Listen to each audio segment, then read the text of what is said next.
Tingnan lang ang time. Tanzimul waqt. Muna ang pinaka-crucial, pinaka-delikado sa buhay. Kinahanglan itanzim, naatay gingon nga time management. Sige, diskaso na ito ni gamay. Time management. Ikinahanglan ginadivide na nimo ang imuhang oras sa usa ka adlaw. Pananglitan, 24 hours. 24 hours.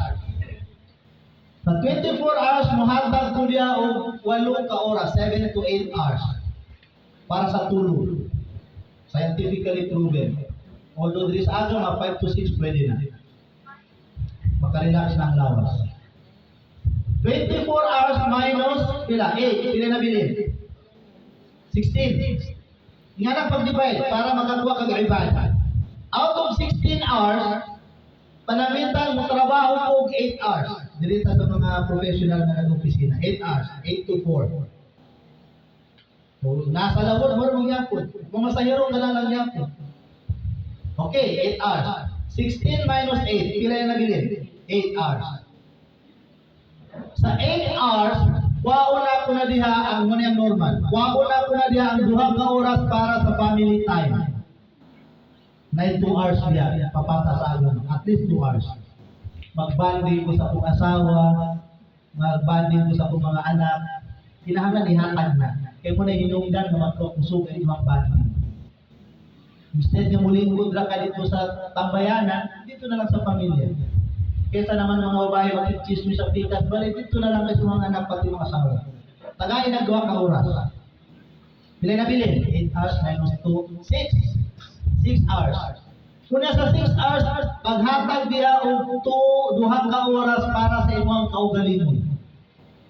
Kasi kaugalingon, para panalitan, lalaki, makipag-basketball, makipaglaro. Babae po is makiglaag sa iyahang ato sa iyang ginikanan, makigbisita sa iyang isuot kung si Linandra. Tagay 2 ka oras sa imong kaugalingon. Okay, sila turahin ang tawagan para lang mapunit nimo ang imuhang kaugalingon sa imong palimon. Tagay 2 hours. Ayaw pa sobrain.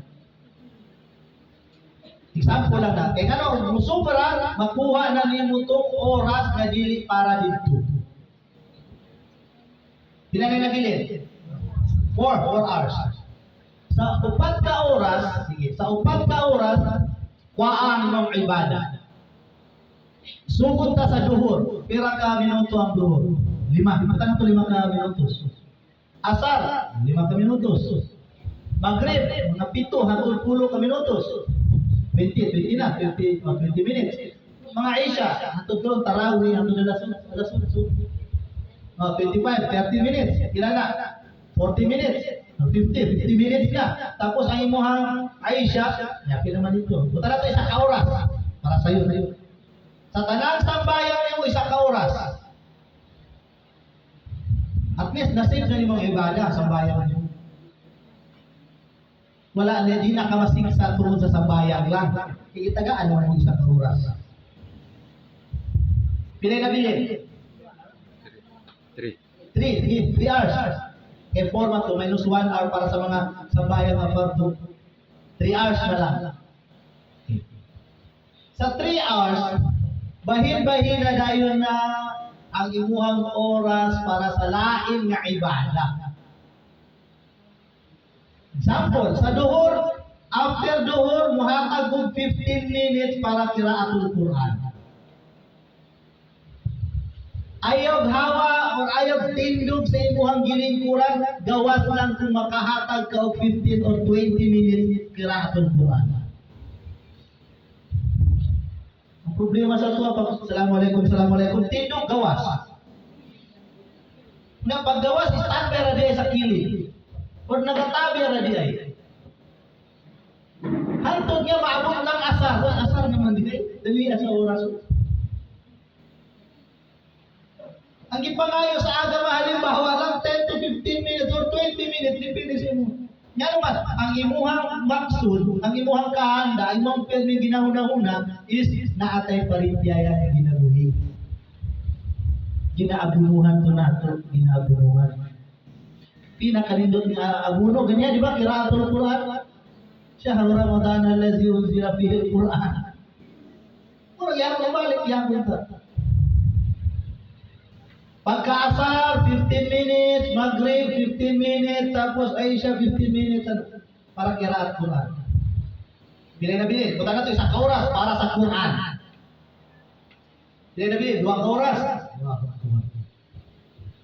Pagkahuman sa 2 oras, after sa purnima, mubahin na kung pila ka minuto para ibasa nimo sa tafsir, sa hadis. Muhatag na bugag tunga sa oras para sa mga latest ng mga balita para di mo kay ka mabihay. Pagkahurot sa 24 hours, at least ang mga wajibat na human. Ting-ana ang pag-imo ni Umar radhiyallahu anhu, di riwayat, hasibu anfusakum qabla tuhasabu. Kwintahan na ninyo ang inyong kaugalingon sa di pa mo makwinta. Makablaan tuzal, hindi pa matimbang. Mauna nga dili nato ma-appreciate ang Ramadan, kaya wala man nato alam ang time management. Supposed to be 8 hours lang ang tulog. At 12 ka oras gitulog nato. Pag awan og subo, tulog. To duhur. After sa duhur, nakasambayan, alhamdulillah, tulog na po hangtod asar. Tulog na lang tanan. Kunya ako ba, asa ba? Asa naman ang pagbasa sa Quran? Asa naman ang pagbasa sa Quran, sa hadis, sa tafsir? Muna, hantod nga dili nato mabuhat ang time management. Maglisod na o patungo sa tuwang pangatayan nga naangkat ko dito. Allah. Okay. Ikalima na ito, no? Ikaulong. Ikaulong. Iksaru an-nawafil fi Ramadan. Padaghanon nato ang mga sunnat sa Ramadan. Ngano man? Giingon ni Umar radhiyallahu anhu, upat ka semana nga Ramadan, insakto na kaayo na para i-training sa tao. Ang upat ka semana sa Ramadan, insakto na kaayo na nga ma-training nimo ang imuhang kaugalingon na after sa Ramadan, 11 months, kung sa ginabuhat nimo sa Ramadan, mabuhat na to nimo sa bakiyang mga syuhud, mga bulan. Mao po na hinungdan na pagkahuman sa Ramadan, mula na walay Ramadan kami agi. Nanuman, kaysa panahon sa Ramadan, wala naman ta nag-training, wala man nato giana na nato ang kaugalingon sa mga butang nga angay nato pagabuhaton. Allahu Akbar. Halimbawa, kung magsabayan ka sa dili Ramadan, muadto kag masjid nga fardu lang, sulay daw karon. Timprano ka sa masjid, sulay lang. Kasi pagtawag sa bang ato kag masjid, panalitan mga lalaki, sulay lang o. Sabi na, sabayan ka o tahiyatul masjid, kung napay tayo. Kung duhur, at least sulay lang, ha? Duha ka rakaat before duhur. Although upat ang kinahanglan niya, rawatin, sunanul rawatin o tawag. Pati sunanul mustahabat o tawag sa ubat. Kaysa naman pagsulod mo sa masjid, kung panalitag lalaki, hidda-hidda ka, o nagtagat-tagat ka, o nagtabi-tabi ang sulay daw, tambayan ng duha karataan.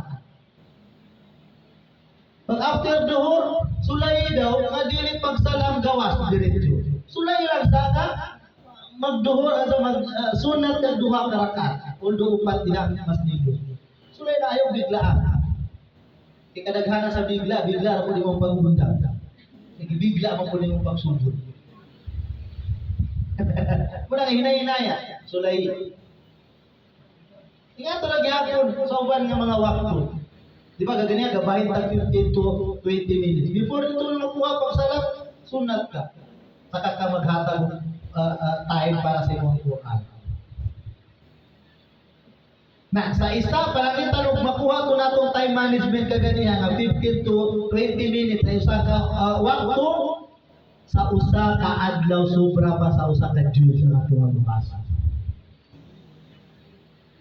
Ibig sabihin sa tibuok Ramadan natamad man nato at least once ang Ramadan ang Quran.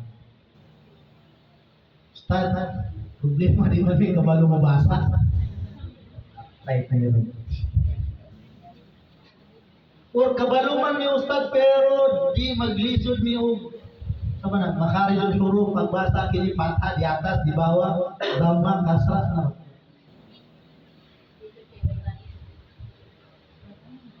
Okay lang ang Quran, kaya may baris ang Quran. Yung sama to, 15 basulun daw. Ang Quran, kung kini mga ustad natin. Balik ko na ito, kikibalik na natin. Ang usta, nga ni lugar, basta na ay dili kabalo mo basa sa Quran, unang responsibility ang mga ustad. Kamudiha na dili pa kaayo makabasa, basulan ninyo ang inyong mga ustad, especially na si chairman. Gawas lang. Ini, ustad, kami may pasaginda nani. Gawas lang kung dili sila or naghimo na sila o mga umahat, mga aba, pero wala muna ngaji. Na problema na po ninyo. Pero pananglitan na aral dali kada, ako ginayon sa Malangas, mashallah. Malangas tulo ka barangay na gamuhat hatod karon. Palipakan hatod karon Sabado Domingo umahat dapat kaulawan naga klase nito. Kapin 60, kapin 40 pa ba, kapin 20 na lang. Sabado Domingo karon na basa Ramadan. Nanuman, naapa mi estudyante dito nga nakaduhang ka tuig na zero balance. Hindi may zero balance basta pag-alit na Diyos sa kabalo. Yan siguro may gusto ang mga parente ni sa Dato Sukarno. Dato Sukarno Principe.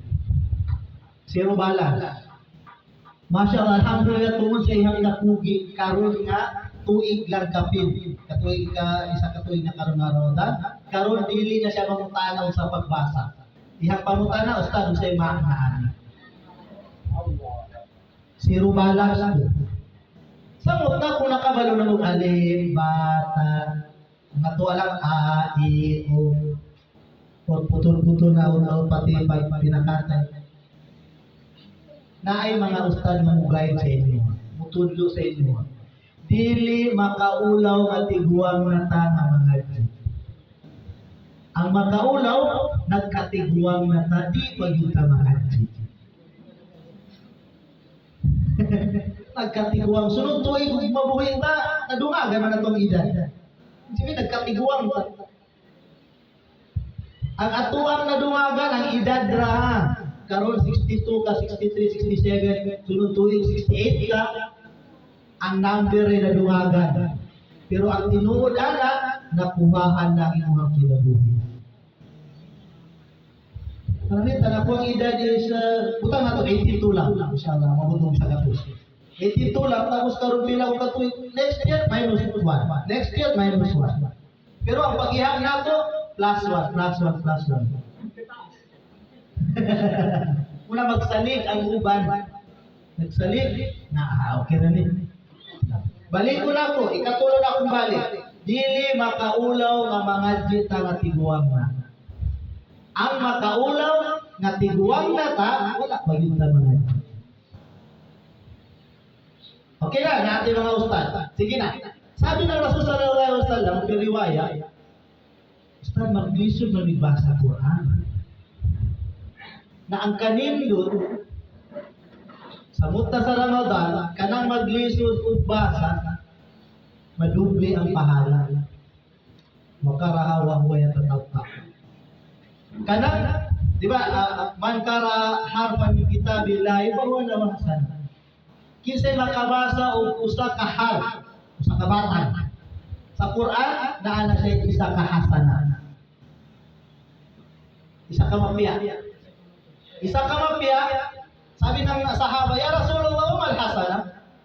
Usa nang usa ka lindot, usa ka hasana. Ingon niya, kami pinidahabi Uhud. Usa ka hasana, usa ka lindot, usa ka palaw sa Uhud. Makita nimo na nga palaw ng Uhud. Sa Makkah, kanang budya na nagapalibot sa Makkah, Uhud ang tawanan. Usa ka hasana, usa ka har, usa ka batang. Sa daghanag pahala. Ito daghan pahala. Napanangitan, pagbasa nimo. Alif lam mim, alif lam mim. Bila na? Tulo. Tulo ka har. Kunya tulo na ka hasana. Kunya tulo na ka bud nga zahab, gold. Alif lam dalikal kitab, dalika tulo. Dal lam kaf. Bila na po? Tulo. Masya Allah. Kung master ka mo basa, alif lam dalika. Ang kanindot sa video ang pinky pa mo basa, alif lam dalika ka. Na pila na ulo na ang kaasalan nga tulo. Kaya maglisod man. Ang giingon kada batang. Mauna nga dili ra makaulaw kung mubasa kag Quran nga maglisod ka. Madubli pa, or triple pa depende ka sa imong naglisod. Ang gipahala, ang gitagaan pahala sa Allah Taala katong pursigi nimo nga mubasa. Bahalag magkasalapid na muang dila tungod sa imong kapusunada. Balik-balik, tagaan na bugang another reward. Nawala gihatag sa Allah Ta'ala sa mga tao nga bihasana. Allahu Akbar. Nah, basa ta, insyaAllah.